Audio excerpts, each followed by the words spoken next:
शिवाय। ओम नमः शिवाय। ओम नमः शिवाय। विश्वनाथ भगवान की जय। महाकालेश्वर भगवान की जय। ओंकारेश्वर भगवान की जय। कुबेरेश्वर महादेव की जय। गोविंद भगवान की जय। चमत्कारेश्वर महादेव की जय। हर हर महादेव। हर हर महादेव। हर हर महादेव। काशी विश्वनाथ ओगड़दानी त्रिकालदर्शी कैलाशी अविनाशी भगवान शिव, जिनकी पुनीत पावन पवित्र शिव महापुराण की कथा बाबा देवाधिदेव महादेव की कृपा से, करुणा से, उनकी उदारता से जयपुर नगर में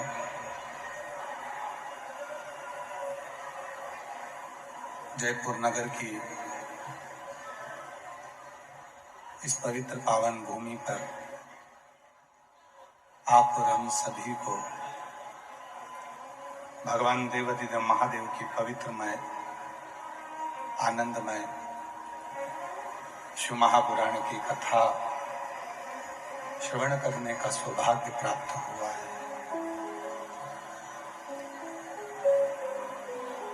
कथा मंडप में विराजमान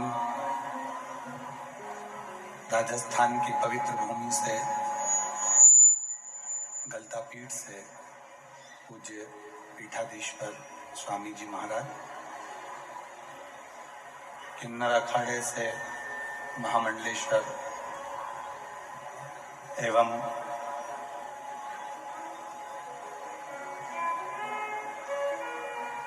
इस पवित्र पावन भूमि पर पधारे सभी शिव भक्त, कथा के मुख्य कार्यक्रम संरक्षक श्री सत्यनारायण बेरीवाल जी, जो सपत्नी बैठकर पूरे परिवार के साथ इस पवित्र पावन शिव महापुराण की दिव्य कथा का लाभ ले रहे हैं। मुख्य यजमान श्री घनश्याम रावत जी, श्री राकेश जी रावत जी मानपुर वाले, जो सपत्नी इस पवित्र पावन कथा को श्रवण कर रहे हैं। एक बार जोरदार ताली बजाकर यजमान परिवार के लिए साथी का। कार्यक्रम संयोजक श्री जुगल डेरेवाले जी, श्री प्रभु नारायण अग्रवाल जी, आज के उत्सव यजमान श्री गणेश प्रसाद शर्मा जी, श्री मनोज कुलवाल जी, मुख्य व्यवस्थापक एवं सहयोगी अखिलेश आत्री जी एवं श्री मनोज पांडे जी, सभी के लिए एक बार जोरदार ताली बजाकर उनके लिए साधुता, जिन्होंने इस पवित्र पावन कथा की दिव्यता को आयोजित किया। और तेरी कृपा बिना नहीं एक भी अणु तेरे सांस तेरी कृपा से बखान क्या करूं मैं राहों के देविका, चपटी भगोत में खजाना हुए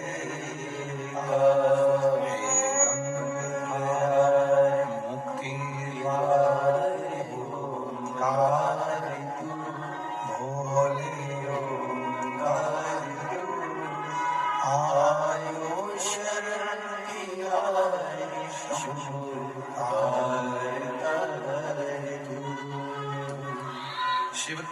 उपासना का, भगवान शंकर की भक्ति का कोई उम्र से नाता नहीं।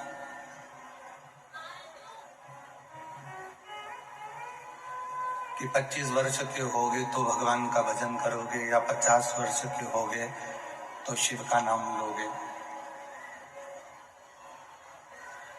70 वर्ष की आयु हो जाएगी तो भगवान का भजन करोगे।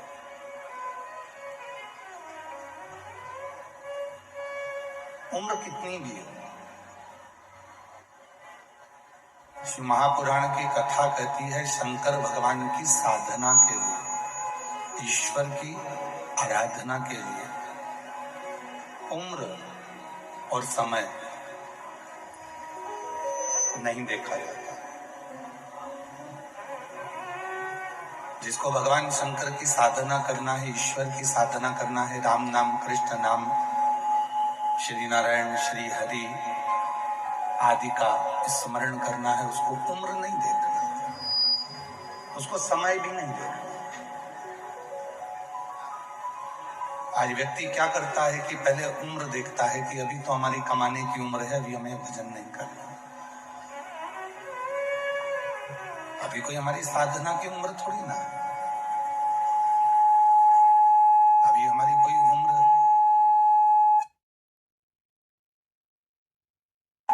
भजन में लगे।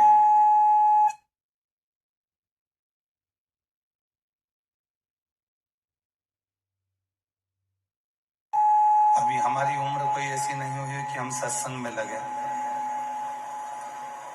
अभी हमारी उम्र छोटी है तो अभी हम कमाएंगे,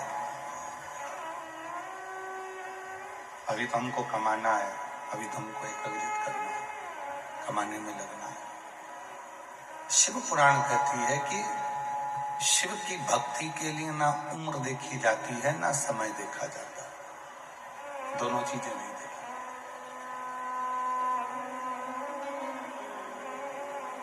आप उम्र भी मत देखो और समय भी मत देखो। आवाज खोलिए, इधर पीछे की भी आवाज खोलो, उधर तक सारी।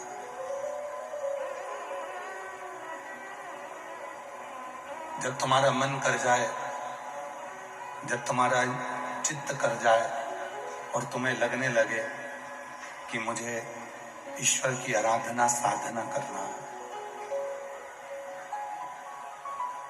जब तुम्हारा मन लग जाए, जब तुम्हारा चित्त लग जाए, आवाज खोलो बेटा, सब तोड़ दो। जब तुम्हारी चित्त वृत्ति में ये बात बैठ जाए कि हमें ईश्वर की साधना करना है, फिर हमें उम्र नहीं देखना। अब कई लोग कहते हैं कि हम सुबह सुबह बहुत काम रहता है इसलिए मंदिर नहीं जा पाते। ठीक है, कोई बात नहीं।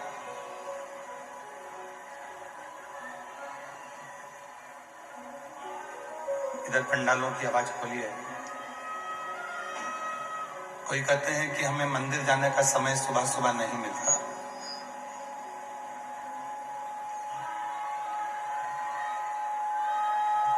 हम उनसे कहते हैं कि यदि जाने का समय नहीं मिल रहा, आप मंदिर नहीं जा पा रहे सुबह, तो 24 घंटे में से कोई समय तो ऐसा निकालो जिस समय पर आप शिव के सामने जाकर खड़े हो जाओ, शिव की साक्षी में पहुंचो। प्रत्येक भारत की भूमि पर ही नहीं, देश और विदेश में जहां भी शंकर जी के मंदिर हैं, चाहे वो ज्योतिर्लिंग हो, चाहे तुम्हारे आसपास का मंदिर हो, तुम्हारे घर के पास का मंदिर हो, चाहे तुम्हारे घर में शंकर जी का कोई शिवलिंग हो, जो तुम्हारे घर के पास में हो।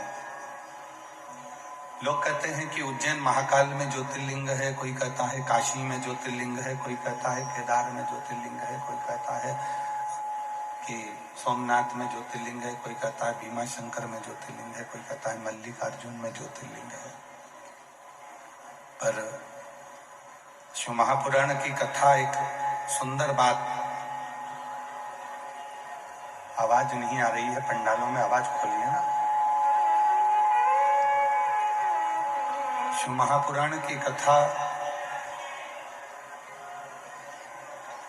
भगवान शंकर की कथा वर्णन करती है कि केवल उज्जैन ज्योतिर्लिंग में नहीं, काशी में ही नहीं, केदार में ही नहीं, भीमा शंकर या कृष्णेश्वर या मल्लिकार्जुन में ही नहीं, शिव महापुराण की कथा कहती है कि शिव भगवान शंकर का शिवलिंग तुम्हारे घर के पास में भी अगर किसी मंदिर में है और तुम्हारे घर के अंदर भी यदि कोई शिवलिंग विराजमान है तो ये समझ लेना कि वो 12 ज्योतिर्लिंग के रूप में ही विराजमान है।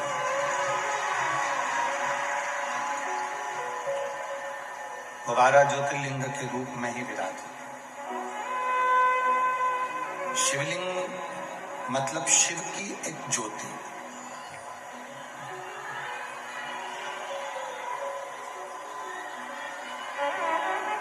शिवलिंग मतलब भगवान शंकर की एक ज्योति। और वो ज्योति भगवान शंकर की वो ज्योति जो जीव को एक ऊर्जा, एक प्रकाश देती है।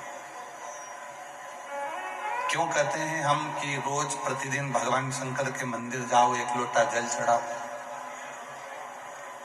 क्यों कहा जाता है? क्यों कहते हैं कि मंदिर में जरूर जाओ, शिव को एक लोटा जल जरूर चढ़ाओ? क्यों? क्योंकि जब हम किसी भी शिव के मंदिर में जाते हैं तो अपने घर की जितनी नेगेटिविटी है,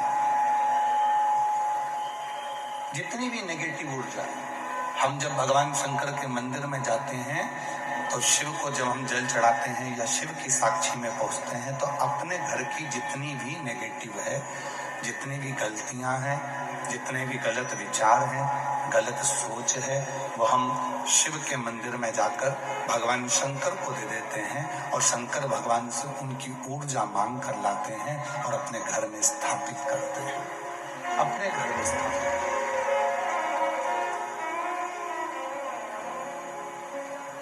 केवल भगवान शंकर के मंदिर में जाकर शिवलिंग की साक्षी में भी अगर हम खड़े हो जाते हैं, भगवान शंकर के मंदिर में जाकर शिवलिंग की साक्षी में भी अगर हम हैं, और कितना सुंदर कहा है, स्कंद पुराण में वर्णन मिलता है काशी खंड में। स्कंद पुराण का काशी खंड कहता है जहां शंकर भगवान का शिवलिंग विराजमान होता है, वहां से 100 हाथ की नपती कर लो। जैसे तुम्हारे घर में अगर शिवलिंग है, तुम्हारे घर के मंदिर में शंकर भगवान का शिवलिंग है, तो 100 हाथ की नपती कर लो। 100 हाथ की नपती करो। चारों तरफ 100 हाथ की नपती करोगे, उतनी जो दूरी है, उस दूरी में आप भूलवश भी यदि कोई हमसे पाप कर्म भी हो जाता है तो शिव उसको पुण्य में बदल देते हैं। भगवान भोलेनाथ उसको पुण्य में।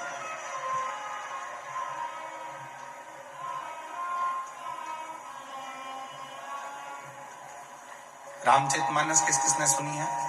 हाथ उठाओ जरा, जिन्होंने रामायण सुन रखी है, चलिए रखिए। श्रीमद् भागवत कथा किस किसने सुनी है? प्रणाम रखिए। दोनों कथाओं को देखिए, दोनों कथाओं का स्मरण करिए। भगवान श्री राम जी महाराज का प्रागट्य होता है माता कौशल्या जी के गर्भ से। समय आने पर भगवान शंकर राम जी का दर्शन करने के लिए आते हैं।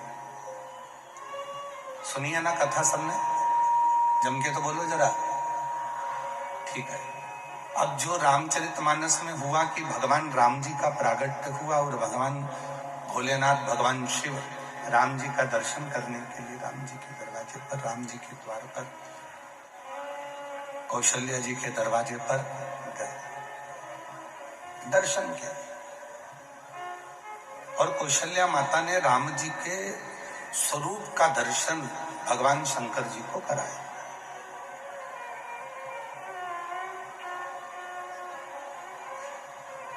पीछे की आवाज खोलिए, पंडालों के पीछे की आवाजें खोल लो, सारे पंडालों की भाई।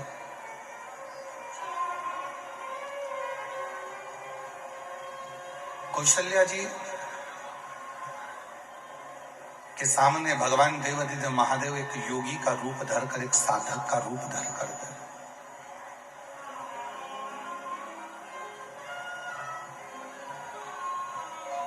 वो कहते हैं ना, रघुनंदन के दर्शन को आए हैं त्रिपुरारी, मस्तक पर कंगा सोहे हाथ में डमरू। रघुनंदन के दर्शन को आए हैं त्रिपुरारी, मस्तक पर गंगा सोहे हाथ में डमरू। अलख जगाए आवाज लगाए, रघुनाथ का दर्शन करवा दो। अलख लगाए आवाज लगाए, रघुनाथ का दर्शन करवा दो। रघुनंदन के दर्शन को आए हैं त्रिपुरारी, रघुनंदन के दर्शन को आए हैं। आवाज लगा रहे हैं, राम जी का दर्शन करा दीजिए। मैंने सुना है इस घर में, दशरथ जी के महल में कोई बालक का जन्म हुआ है और वो बालक बड़ा सुंदर है। अंदर से एक सखी ने आवाज लगाकर कहा दासी ने कि बाबा तुम इतने बड़े संत होकर बच्चे के सुंदरता पर मोहित हो रहे। तो योगी के रूप में, साधु के रूप में मेरे भोले बाबा कहते हैं वो बच्चा नहीं है, स्वयं त्रिलोकी का नाथ कौशल्या जी की गोद में प्रगटा है। वो बच्चा नहीं है, स्वयं त्रिलोकी का नाथ माता कौशल्या की गोद में आया।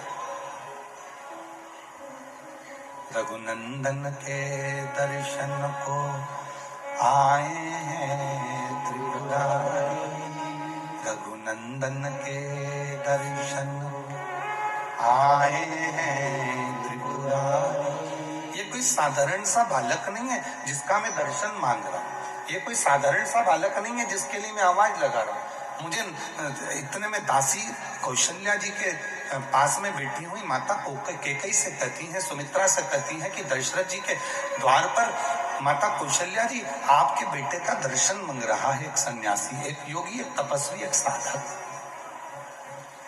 कैकेयी ने कहा उसको ले जाओ, रतन का थाल दे दो।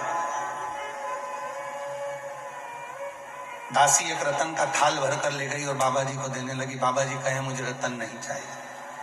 थोड़ा ध्यान देना इस कथा पर। कई लोग कह देते हैं शंकर भगवान को इतना दूध चढ़ाना पड़ेगा 108 लीटर, कोई कहता है शंकर जी के मंदिर को सोने से जड़वाना पड़ेगा, कोई कहता है भगवान शंकर को चांदी की जलाधारी लगाना पड़ेगी, कोई कहता है भगवान शंकर को चांदी का कपाट लगाना पड़ेगा, कोई कहता है भगवान शंकर को चांदी का कलश चाहिए, कोई कहता है भगवान शंकर को चांदी की थाली चाहिए, कोई कहता है भगवान शंकर को चांदी का कटोरा चाहिए। श्री शिव महापुराण की कथा कहती है मेरे भोले बाबा को ना सोना चाहिए ना चांदी चाहिए, मेरे भोले बाबा को तो तुम्हारा दिल चाहिए। जो दे सकता है वो शिव के पास। शिव को तुम्हारे धन से या तुम्हारी संपदा से या तुम्हारे वैभव से मतलब नहीं है।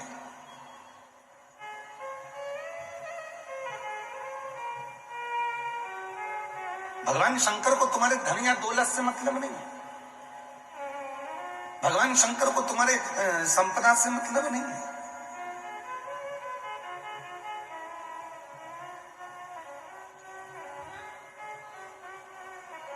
शिव को केवल तुम्हारा हृदय चाहिए। दासी आई हीरे रतन की थाली लेकर, लो बाबा झोली करो। बाबा जी बोले ये क्या है? तो कहा रतन है। शिव जी ने कहा वापिस ले जाओ, केवल दर्शन चाहिए, रतन नहीं।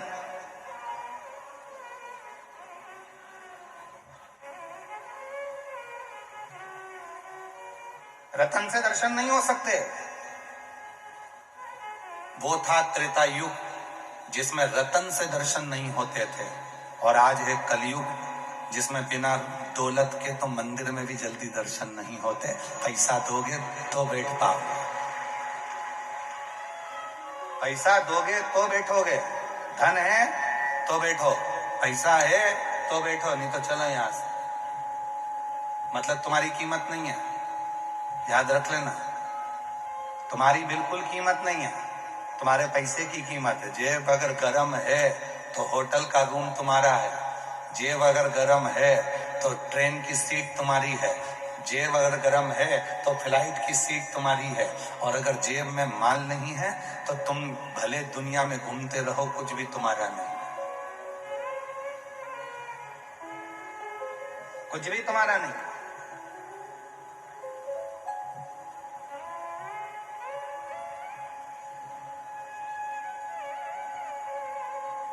हमें रतन नहीं चाहिए। पहले का समय था त्रेता युग जिसमें रतन से भगवान का दर्शन नहीं चाहिए।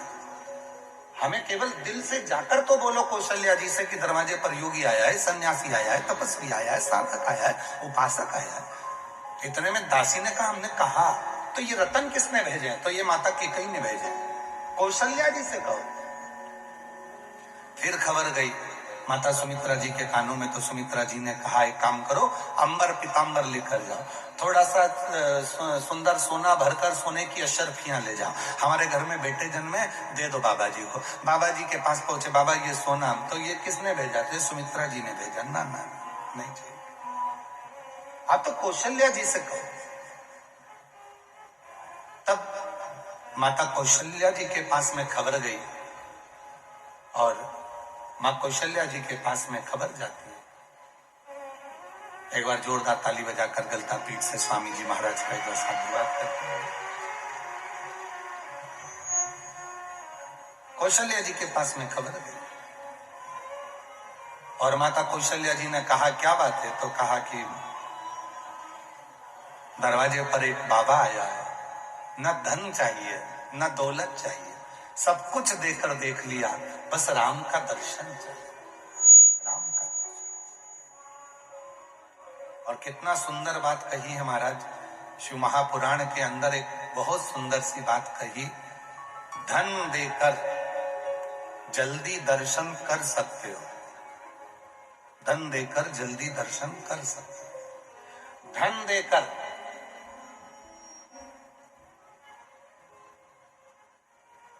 तुम वीआईपी ट्रीटमेंट प्राप्त कर सकते हो, पर धन देकर उस परमात्मा को अपना नहीं बना सकते। धन देकर हम मुख्य यजमान श्री घनश्याम रावत जी को, श्री राकेश जी रावत जी को, इनको बार बार हम धन्यवाद दे रहे हैं, बार बार। साधुता रावत जी, आपको भले मुख्य यजमान का पद आपने ग्रहण करा है, पर आप भूमि पर बैठकर जो कथा सुन रहे हो, उसके लिए हमारी ओर से आपको साधुता है, बहुत साधुता है। यीशु महापुराण की कथा में आप कभी बन सके, अगर कैमरे वाले अगर आपको दिखाएंगे तो हम प्रयास करेंगे, जिस समय पर हम श्री शिवाय नमस्तुभ्यम 5 बार बोलते हैं और मौन होते हैं, कई माताएं, कई जीजियां, कई जीजा अपनी अपनी कुर्सियां छोड़ देते हैं और नीचे बैठकर उस स्तुति को गाते हैं। उस स्तुति को बोलने के लिए लोग अपनी कुर्सी सिंहासन छोड़कर जमीन पर बैठ जाते हैं, बाबा को प्रार्थना कर। और यही होना चाहिए, यही श्रेष्ठ है। धन से मंदिर में जल्दी दर्शन हो सकते हैं, धन से वीआईपी ट्रीटमेंट मिल सकता है, धन से कोई बीमार हो गया तो धन से उसको हॉस्पिटल में अच्छा पलंग भी मिल जाएगा, धन से एम्बुलेंस भी आ जाएगी, धन से वेंटिलेटर भी मिल जाएगा, पर धन से श्वास नहीं मिल पाएगी। उसी तरह धन से परमात्मा नहीं मिल पाएगा। पैसा लगा सकते हो आप दवाई में, पैसा लगा सकते हो आप अच्छे हॉस्पिटल में, पैसा लगा सकते हो आप अच्छी गाड़ी में, पैसा लगा सकते हो एम्बुलेंस में, पैसा लगा सकते हो वेंटिलेटर पर, पैसा लगा सकते हो पलंग पर, कोरोना काल में आप सबने देखा होगा, कोरोना में लोगों के पास धन था पर श्वास के लिए हाथ जोड़ रहे थे कि थोड़ा सा जिया दो डॉक्टर साहब, कोई ऐसी दवाई, कोई ऐसा इंजेक्शन लगा दो, मेरा पति, मेरा भाई, मेरा बेटा, मेरा बाप, मेरी पत्नी, मेरी माँ, मेरी बहन जीवित हो जाए, कुछ कर दो। श्वास के लिए तड़प रहे थे, ऑक्सीजन ही नहीं मिल रही थी, वेंटिलेटर था फिर भी प्राण जा रहे थे, श्वास समाप्त हो रही थी, छूट रही थी।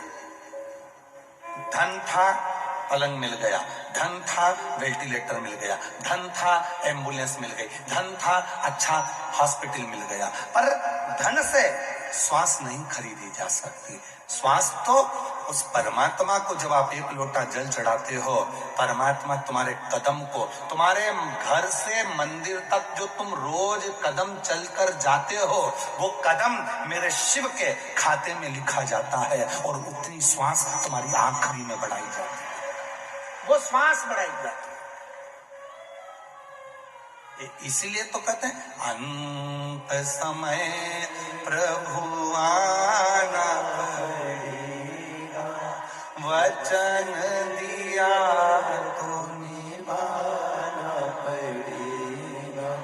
अंत समय प्रभु आना पड़ेगा, वचन दिया तो निभाना पड़ेगा। आए ना आए प्रभु कुटुंब कबीरा, अंत समय प्रभु आना पड़ेगा, वचन दिया तो निभाना पड़ेगा। अंत समय प्रभु आना पड़ेगा, वचन दिया तो अंतिम बिंदु में जब कोई नहीं आएगा, तब तुम्हारा चढ़ाया गया एक लोटा जल तुम्हारे सामने आएगा। एक महिला बैठी है, 8 साल तक उसने डॉक्टरों का इलाज करवाया, मेरे घर बच्चा हो गया। 8 साल के बाद फिर 8 साल तक इलाज करवाया, किसी किसी जगह पर जा जाकर झोलियां भरवाई, गोदी भरवाई कि बच्चा हो, संतान।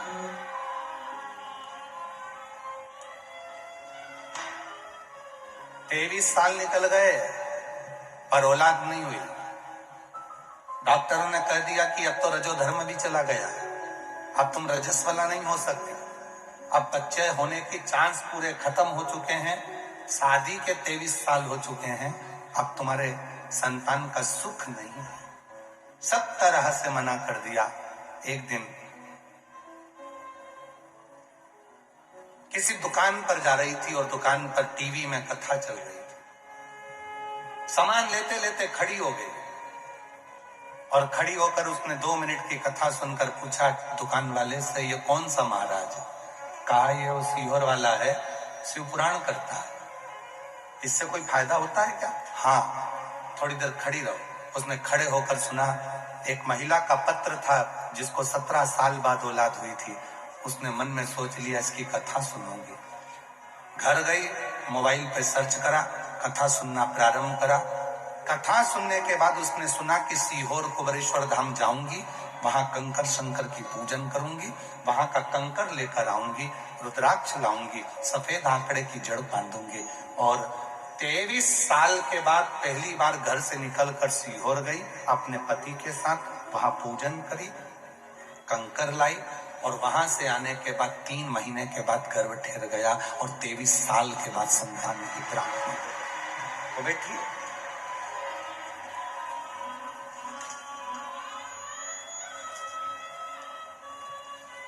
पत्र देखिए।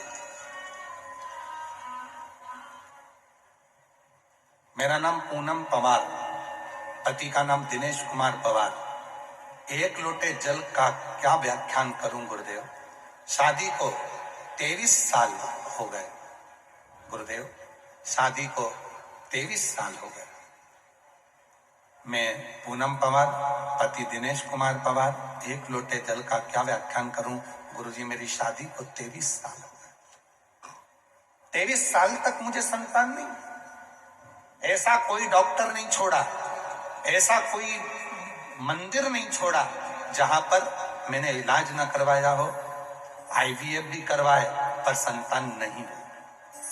फिर कथा के बारे में मालूम पड़ा और बाबा की कृपा से पशुपतिनाथ का व्रत, कंकर शंकर की पूजन सीहोर जाकर करी और बाबा की कृपा से गुरुदेव बाबा ने मुझे संतान दी। आज मेरी संतान 14 महीने की हो गई है। मैं बाबा को यहाँ प्रणाम करने के लिए।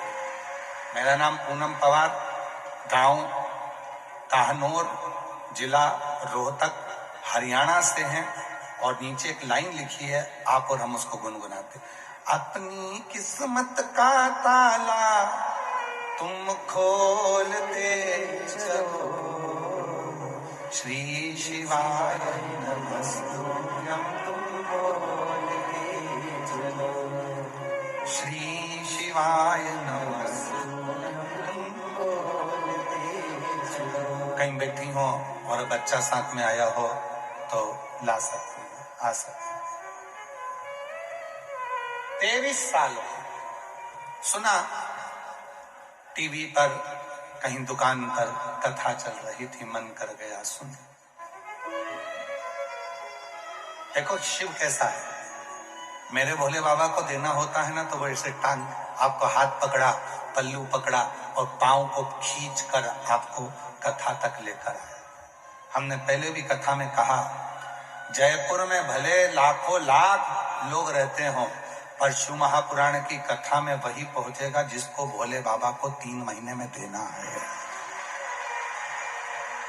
उसी को बुलाएगा ही नहीं। आते आते कैंसिल करा देगा, पर यहां तक उसी को बुलाएगा जिसको देना। मां जाओ कहो कौशल्या जी से जाकर सूचना करो कि मुझे दर्शन करना, मुझे धन नहीं चाहिए, मुझे पैसा नहीं चाहिए, मुझे सोने की असरफियां नहीं चाहिए, मुझे रतन नहीं चाहिए, मुझे माणिक मोती नहीं चाहिए। हम पैसे से दर्शन जल्दी कर सकते हैं, हम पैसे से हॉस्पिटल में कमरा खरीद सकते हैं, हम पैसे से सब कुछ कर सकते हैं, पर हम पैसे से ना तो श्वास खरीद सकते हैं और ना उस ईश्वर का आशीर्वाद खरीद सकते हैं। सब कुछ खरीदा जा सकता।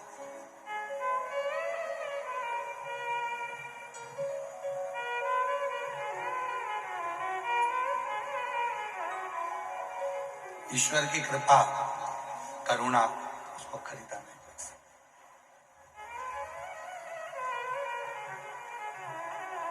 और अंत समय प्रभु, सब बोलिए सारे पंडाल, जितने भी पंडाल लगे, 1 2 3 4 5 और पीछे वाले 6 7 जितने भी पंडाल लगे सब। अंत समय प्रभु आना पड़ेगा,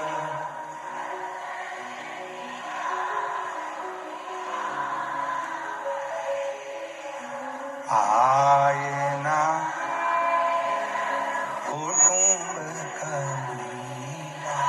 अंत समय प्रभु वचन दिया। यही शावर मंत्र है जिसको बार बार दोहराया जाता है। यही शावर मंत्र है, भले वो भजन की लाइन क्यों ना हो, कवि मंत्र के रूप में उसको पुकारा।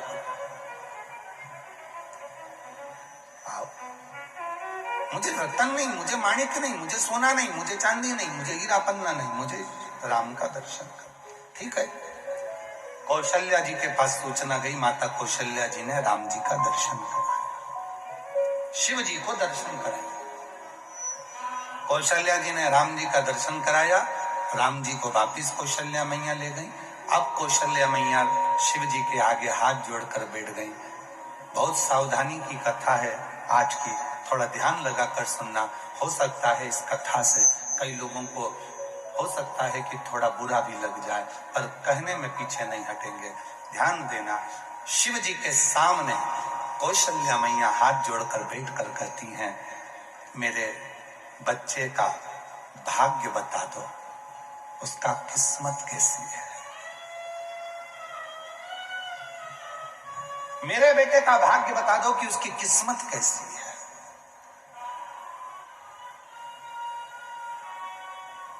शिव जी मौन हो गए। शंकर भगवान ने मन में सोचा, मां कौशल्या जी से क्या करूं। आज का व्यक्ति कहता है कि मैं तुम्हारी किस्मत बता सकता हूं, मेरे भोलेनाथ किस्मत नहीं बताए थे तो तुम में वो बल कहां से आ गया। शंकर भगवान स्वयं त्रिलोकी का नाथ त्रिकालदर्शी कैलाशी भी किस्मत नहीं बताए। शिवजी ने नहीं कहा कि तुम्हारे बेटे को 14 वर्ष वनवास भोगना पड़ेगा। शिवजी ने नहीं कहा कि तुम्हारी जानकी तुम्हारी बहू भी वन में चली जाएगी। शिवजी ने नहीं कहा कि तुम्हारी बहू को एक ऋषि के घर में जाएगी, वहां बच्चे होंगे। शिवजी ने नहीं कहा कि तुम्हारी बहू पृथ्वी में समा जाएगी। शिवजी ने नहीं कहा कि तुम्हारा बेटा जल में समाधि ले लेगा। शिवजी ने नहीं कहा कि तुम्हारे बेटे को 14 वर्ष तक वनवास झेलना पड़ेगा। शिवजी ने नहीं कहा कि वन वन में एक बेर खाकर भी अपने जीवन को जीना पड़ेगा। शिवजी ने नहीं कहा। क्यों? कौशल्या जी कह रही हैं, बाबा मेरे बेटे का भाग्य बता दो। शिव जी ने जो बात कही, आज के मनुष्य को, आज के बेटा बेटी को वो धारण करना है बुद्धि। कौशल्या जी हाथ जोड़कर कहती है, मेरे बच्चे का भाग्य बता दो। शिव जी कहते हैं, मैं भाग्य नहीं बताता, भाग्य बना देता हूं। भाग्य नहीं, भाग्य बना देते हो? हाँ, तो मुझे क्या करना पड़ेगा? शंकर भगवान ने कहा, सुनो कौशल्या मां, तुम्हारे बेटे से इतना जरूर कहना कि रोज प्रतिदिन एक पार्थिव लिंग का निर्माण करना और पूजन करना।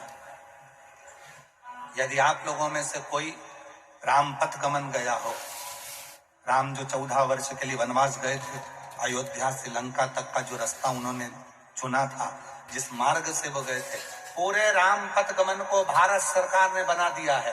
भारत सरकार ने जो राम पथ गमन बनाया है, उस राम पथ गमन पर एक बार गाड़ी लेकर जाना, जहां जहां राम रुके थे उस स्थान पर रुकना। वहां राम जी के मंदिर कम मिलेंगे और शिव जी के मंदिर ज्यादा मिलेंगे, क्योंकि राम जी जहां रुकते थे वहां जो एक शिवलिंग की स्थापना करते थे। राम जी जहां रुकते थे वहां शंकर के शिवलिंग की पूजन करते थे। राम जी जहां रुकते थे वहां पार्थिव लिंग का निर्माण करते थे, पूजन करते थे। तो माता कौशल्या जी से कहा, अगर तुम्हारे पुत्र को एक चीज कहना कि राम बस इतना करना कि शिवलिंग की पूजन जारी रखना, तो जीवन में कितना भी दुख आएगा, कितनी भी तकलीफ आएगी, कितना भी कष्ट आएगा, सब धीरे धीरे धीरे समाप्त होगा और तुझे बल मिलता रहेगा, तुझे बल मिलेगा।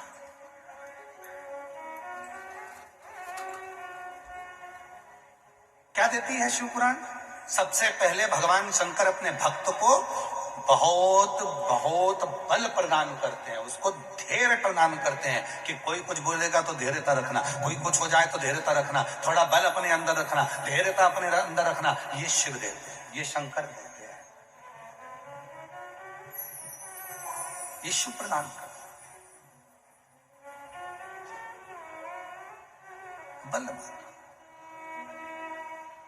कौशल्या जी से कह दिया, मैं भाग्य नहीं बता सकता, पर बताओ, मेरे देव अधिदेव महादेव भगवान स्वयं दशरथ जी के यहाँ जाकर मना कर देते हैं कि मैं भाग्य नहीं बताता। आज का व्यक्ति ऐसा पैदा हो गया संसार में, कलिकाल में इतने सारे लोग पैदा हो गए कि तुम्हारा भाग्य बता देते हैं, तुम्हारा भविष्य बता देते हैं, तुम्हारे जीवन की रेखा बता देते हैं। लोग कह देते हैं, लाओ मैं बहुत बड़ा आचार्य हूं, मैं तुम्हारा हाथ देखकर बताऊंगा, लाओ मैं पत्रिका देखकर बताऊंगा तुम्हारे जीवन में कितना दुख है, लाओ मैं बताऊंगा तुम्हारे जीवन में कितना कष्ट है, लाओ मैं ये बताऊंगा तुम्हारे जीवन में कितनी तकलीफें हैं। ना, शिव महापुराण की कथा कहती है, भगवान शंकर ने जन्म मरण परण ये 3 ऐसे हैं जो शिव जी ने अपने पास में रखा है। जन्म कब होगा, कहां होगा, कैसे होगा, शिव जानते हैं। मरोगे कैसे, कब मरोगे, कैसे मरोगे, कहां जाकर मरोगे, ये शिव ने अपने पास रखा। परणा, शादी, तुम्हारे लिए कितने भी लड़के देख लिए जाएं, तुम्हारे लिए कितनी भी लड़की देख ली जाए, पर जो शंकर जी को जिसके साथ तुम्हारा संबंध बांधना है वही मिलेगी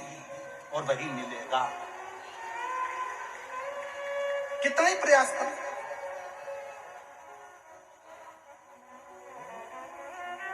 अब ये माँ ने लिखा कि 23 साल तक ऐसा कोई डॉक्टर नहीं छोड़ा मैंने जो जिसके पास इलाज ना करवाया, ऐसा कोई मंदिर नहीं छोड़ा जहां मैंने गोदी ना भरवाई। 23 साल के बाद योग लगा कि संतान का सुख मिल गया। अर्थात जब उसको देना, कहां देना, कब देना, कैसे देना। एक पत्र है और अच्छा, देखिए।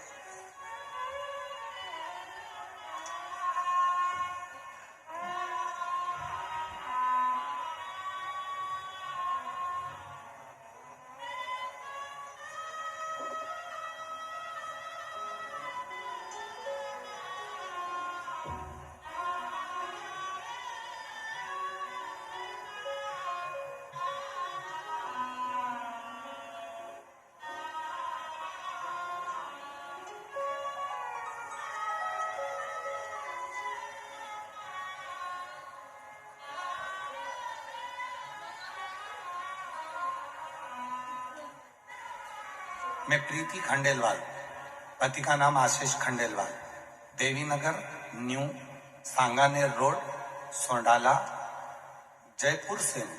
कहीं बैठी हो तो आ सकती हैं।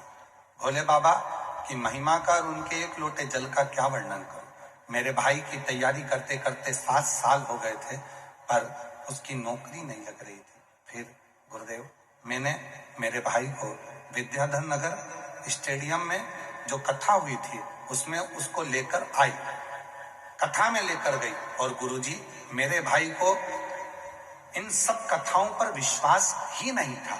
वो विश्वास नहीं करता था कि क्या पंडाल में बैठकर जो कथा सुनता है बाबा उसको 3 महीने में दे देता है। मेरे भाई को विश्वास नहीं था। उसने पत्र में लिखा है, आप भी पढ़ सकते हैं। मेरे भाई को विश्वास नहीं था, क्या ऐसा हो सकता कि कथा सुनो और 3 महीने में बाबा दे दे। लेकिन गुरुदेव वहां एक दिन की कथा सुनने के लिए आया और एक दिन की कथा ने उसकी जिंदगी बना दी। गुरुदेव, विद्याधर नगर में उसने कथा सुनी और बाबा ने ऐसी कृपा करी कि वो भी आश्चर्य में पड़ गया। शिवजी ने एक नौकरी नहीं, 2-2 सरकारी नौकरियां मेरे भाई के खाते में डाल दी। 2-2 सरकारी नौकरियां, पत्र में खुद लिख रही, 2-2 सरकारी नौकरियां भाई के खाते में दे दी। और आज बाबा की कृपा से मेरा भाई रेलवे में JEN के पद पर नियुक्त हो गया। मैं बाबा को यहाँ प्रणाम करने के बाबा को नमन। भले विश्वास नहीं, आप में से कई मेरी जीजियां भी ऐसी होंगी, कई मेरे जीजा भी ऐसे होंगे, कई मेरी बेटियां ऐसी होंगी, कई मेरे बेटा ऐसे होंगे, कई बुजुर्ग माँ बाप ऐसे आए होंगे जो केवल परखने के लिए आए होंगे कि हमने सुना है बाबा कथा कहता है, सियोर वाला बाबा आता है, कथा कहता है, और कथा कहने बाद उससे जो प्रार्थना करी जाए वो बाबा देता है। कई ऐसी आई होंगी, कई ऐसे मेरे जीजा आए होंगे जो परीक्षा करने के लिए आए होंगे। हम भी देखें वो देता है कि नहीं देता। खाली न जाता कोई दर से तुम्हारे, खाली न जाता कोई दर से तुम्हारे, मैं भी खड़ी हूँ नन्ही बाहें पसारे, अपने हृदय से लगा लो, गिरा जा रहा हो, उठा भोले अपने दर से अब तो न ढालो, गिरी जा रही हो,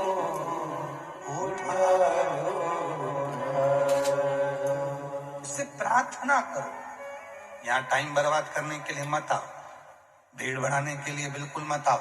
आप अन्य कथाओं में चले जाना भीड़ बढ़ाने के लिए, पर शिव पुराण में भीड़ बढ़ाने बिल्कुल मत आना, क्योंकि भीड़ बढ़ाने तुम्हारी भीड़ बढ़ती है और जजमान परिवार और समिति और सबके श्वास ऊपर नीचे होने लगती है।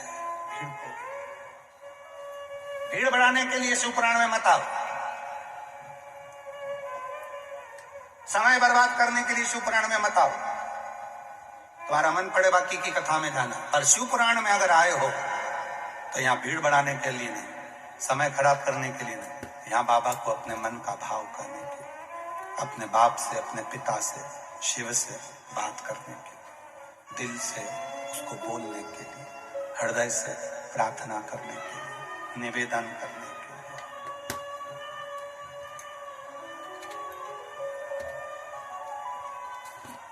अपने दिल की बात उसको कहने के लिए। मेरी जीजियों,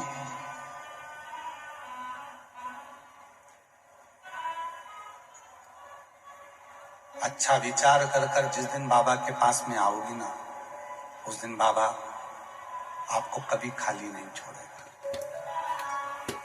अच्छी सोच रखकर जिस दिन आओगे, घर से चलो ना तो ये विश्वास के साथ चलना कि मैं कथा में जा रही हूं और मेरा ये दुख मेरा बाबा मिटाएगा। तो ये पक्का है। यहां से जाया करो तो यहाँ की मिट्टी को नमन कर कर कहकर जाया करो, तू मेरे घर कब आएगा, मैं बहुत दुखी हूं, कष्ट में। हे कालाधिपति महाकाल, हे मेरे विश्वनाथ, हे मेरे सोमनाथ, हे मेरे मल्लिकार्जुन, हे मेरे कुबरेश्वर बाबा, तू मेरे यहाँ कब आए, मेरा दुख मिटाने, मेरा कष्ट मिटाने।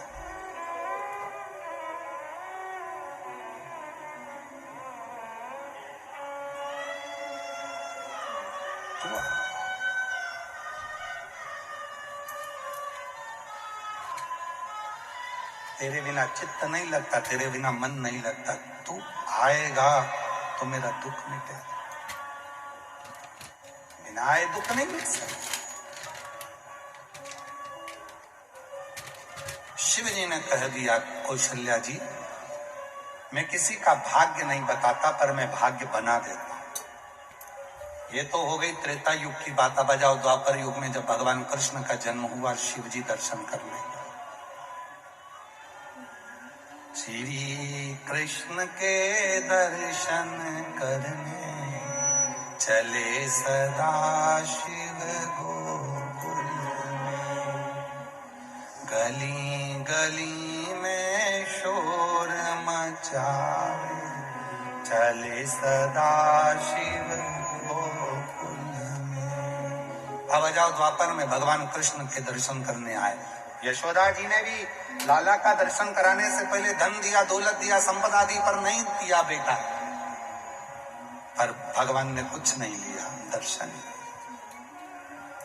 केवल दर्शन। कई लोग मिलेंगे आपको जो आपसे कहेंगे शिव जी के मंदिर में जाया करो तो शंकर जी से कुछ मत मांगा करो। कई लोग मिलेंगे जो आपसे कहेंगे शंकर जी पे चढ़े हुए जल का आचमन मत करा करो। कई लोग मिलेंगे जो कहेंगे शंकर जी पे चढ़ा हुआ जल मत पीना, कोई कहेगा बेलपत्र मत खाना, कोई कहेगा ये मत करना, कोई कहेगा वो मत करना। उनको हाथ जोड़कर कह दो कि वो मेरा बाप है, वो मेरा पिता है। शिव महापुराण में लिखा है,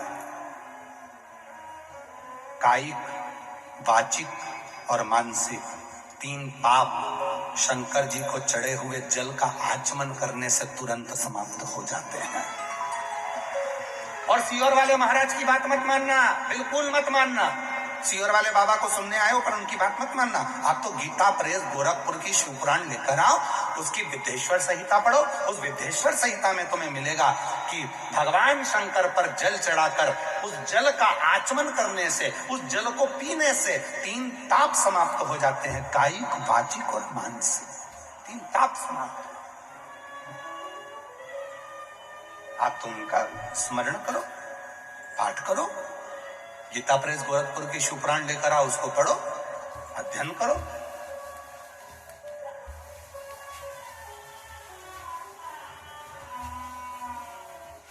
जरूरी नहीं है कि तुम हमारी बात मानो, बिल्कुल मत मानो। आप तो पढ़ो, अध्ययन करो, स्मरण करे। और जितने शिव भक्त इस जयपुर की पवित्र धरा पर सारे पंडालों में बैठे हुए हैं, उनसे भी, और जितने आस्था चैनल पर सुन रहे हैं, जितने फेसबुक यूट्यूब पर सुन रहे हैं, जितने सोशल मीडिया पर श्रवण कर रहे हैं, उनसे भी निवेदन करूंगा, जिस दिन तुम्हारा भरोसा पक्का हो जाए कि कोई मुझे नहीं देगा, देगा तो मेरा बाप, मेरा शिव देगा, उस दिन शिव की शरण में जाओ।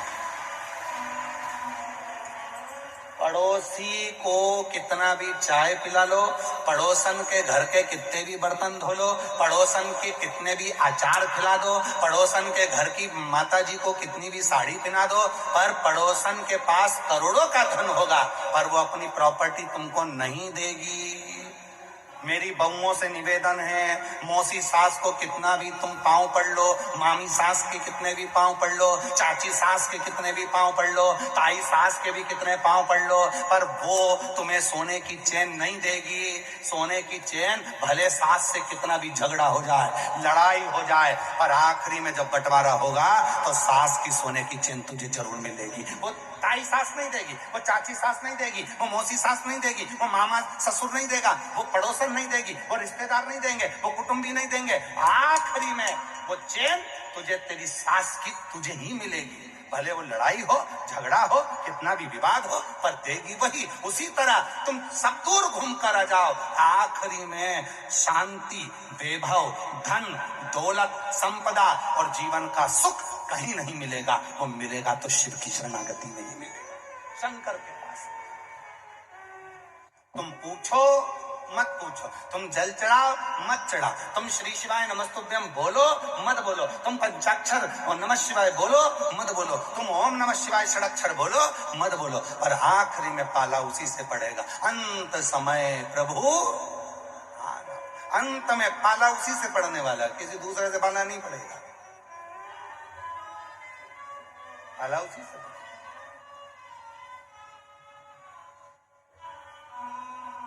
वही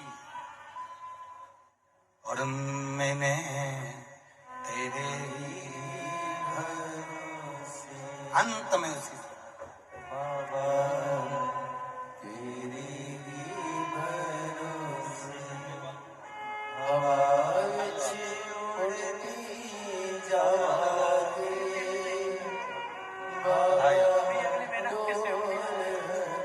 आप ही के भाई का नौकरी लगा है, अभी उदयपुर ट्रेनिंग में है। एक बार जोरदार ताली बजाओ प्रीति खंडेल।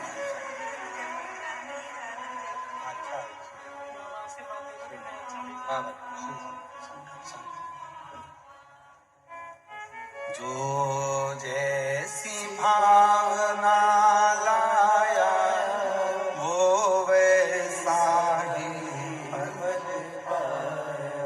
नहीं, खाली उसे लौटाया वो मन ही मन हर्षाया, और कर दिया माला माल काशी वाले, लुटा दिया भंडार काशी वाले।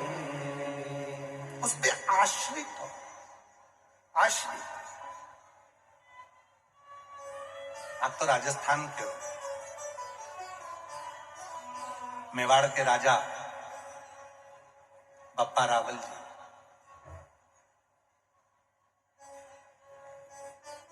जिन्होंने एकलिंग जी की स्थापना करवाई। आप राजस्थान के हो, उदयपुर से 22 किलोमीटर की दूरी पर भगवान श्री एकलिंग जी का मंदिर है।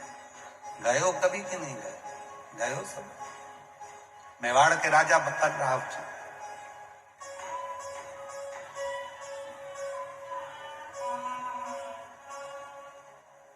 ध्यान देना, जब मेवाड़ पर आक्रमण हुआ, वहां के महाराज ने अपने पुत्र बप्पा रावल जी को एक गुरु के पास में वन में भेज दिया। बप्पा रावल जी वन में चले गए, छोटे थे, वहीं पर शस्त्र विद्या, वहीं शास्त्र विद्या, सारी विद्या उन्होंने वहीं ग्रहण की। एक दिन गुरु जी के मुख से निकल गया, वीरों की भूमि है राजस्थान,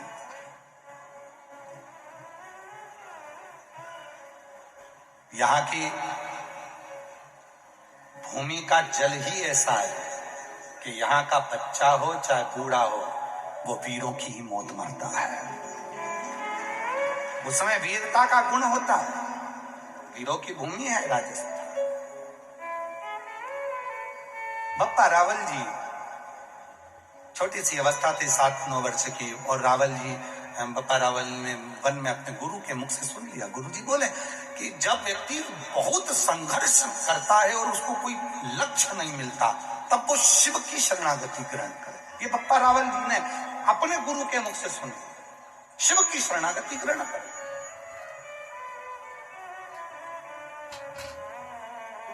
और बप्पा रावल जी ने शिव शरणागति का वो भाव सुन लिया, धारण कर लिया। एक दिन बप्पा रावल जी जब छोटे थे, पहुंच गए वन में। गुरु जी से कहा, गाय मैं चराऊंगा। ठीक है, चले जाओ। बप्पा रावल जी गाय चराने के लिए गए।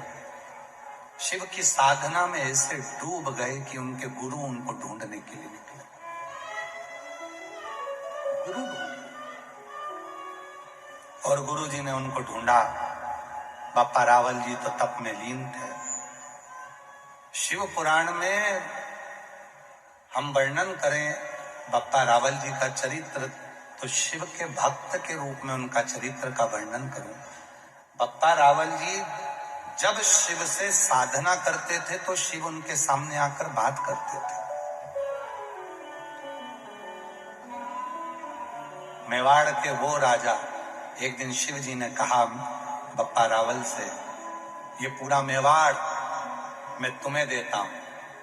बप्पा रावल जी ने कहा, दुश्मनों ने आक्रमण कर कर अपना बना रखा है, कैसे मिलेगा। बप्पा रावल जी से शिव जी कहते हैं, तो तलवार उठा, तलवार तेरे हाथ में होगी, बल शिव का होगा,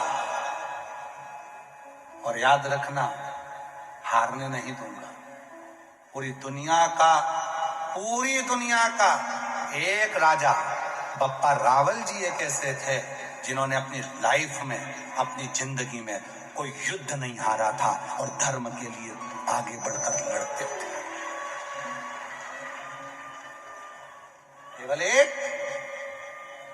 केवल एक भारत की भूमि के एक मेवाड़ के राजा बप्पा रावल जी एक ऐसे थे जो किसी युद्ध को नहीं हारे, सब युद्ध जीता। और उनसे पूछा गया, जब उनके बच्चे बड़े हुए और उनको सिंहासन देने का समय आया, तो बप्पा रावल जी ने कहा, सुनो, याद रखना कि इस मेवाड़ का राजा यदि कोई है तो वो एकलिंग जी स्वयं शिव हैं, और हम तो केवल उनके सेवक हैं। केवल हम केवल सेवक। अब कितना विश्वास होगा। उन्होंने अपने बच्चों से कहा, आज भी मेवाड़ में राजा एकलिंग जी को ही माना जाता है।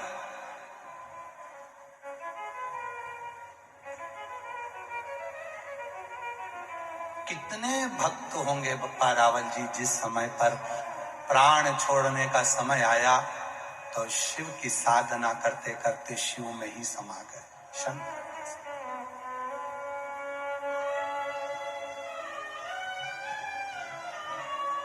शिव में। फूलों की कलियों में, काशी की गलियों में, फूलों की कलियों में, काशी की गलियों में, तेरे बिना कुछ नहीं ना, तेरे बिना भी क्या जीना। ओ शंभू रे, तेरे बिना भी क्या जीना। ओ बाबा रे, तेरे बिना भी क्या जीना। फूलों की कलियों में, काशी की गलियों में, फूलों की कलियों में, काशी की गलियों में, तेरे बिना कुछ नहीं ना, तेरे बिना भी क्या जीना। ओ बाबा रे, तेरे बिना भी क्या जीना। बप्पा रावल जी शिव को अपना सर्वस्व छोड़ देते हैं। शिव को सर्वस्व दे देना, संपूर्ण जीवन शिव को दे देना। और हुआ क्या, जब हम अपना पूरा सर्वस्व शंकर भगवान को दे देते हैं तो शिव जी उसको स्वीकार कर उस घर का संचालन शिव करते हैं। हम आपको बोलते हैं अपने घर के दरवाजे पर श्री शिवाय नमस्तुभ्यम का एक स्टिकर चिपका दो, पेन से लिख दो श्री शिवाय नमस्तुभ्यम अपने घर के दरवाजे पर। ये घर मेरा नहीं है, ये स्वयं देवाधिदेव महादेव का है। उस घर के अंदर यदि कोई तकलीफ भी आने वाली होगी तो दरवाजे पर श्री शिवाय नमस्तुभ्यम देखकर वापस लौट जाएगी, खुशियां उसमें प्रवेश करें।